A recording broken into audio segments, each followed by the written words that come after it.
Hi, everybody, music lovers and lovers of bizarre, crazy Oriental instruments. I'd like to introduce to you this new one I just finished building today, just completely finished today. It's called a blue tar. No, that's a joke. It's called the Maz tar. And it was built by me for a really good friend of mine and an excellent young musician from Santa Barbara, California, named Maz Karandish. So he decided to call it the Maz tar. What it actually is, you see, Maz and I had been discussing an instrument for him for probably the last 3 or 4 years or so. And his ideas kind of morphed from started as just an oud with sympathetic strings, and then he wanted the SAROD also, and so for a while we had it sort of that it was going to be, which actually this configuration, if you just take these two necks, this oud and the SAROD, that's a Rag Makam tar version 13. So if you want to know what a Rag Makam tar is, just check out my website. And basically, the Rag Makam tar is an instrument that I developed over the last 12 years or so, which is an oud and a SAROD together in one instrument. And there are 14, 15 versions of it now. So this particular configuration with this tuning, which is like 65 centimeters and more or less Arabic tuning. And this is 65 centimeters also, which is a SAROD tuned in C. What's kind of interesting about this oud tuning is that it's Arabic tuning, but the Arabic neck is a little shorter, okay?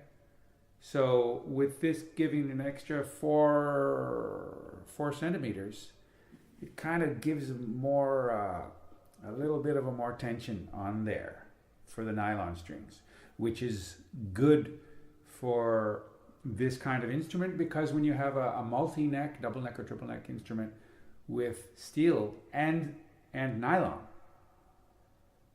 they say you can't do it because in fact the nylon strings usually suffer, they have less tension, so the sound of the nylon strings is usually much weaker.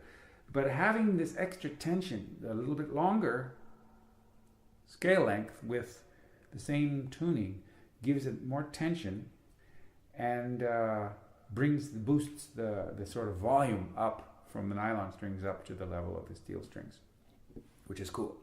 So basically this would be a Rag Makam tar version number 13, and in the last minute Maz convinced me to add on this third neck, which is basically something like a saz, a chura, or a sitar neck. It's only got 4 strings. The top string is doubled, and it's got tied on frets. So we've got some microtonal frets on there to get the idea of Maz is actually, he's an American guy, but his family background is Persian, okay?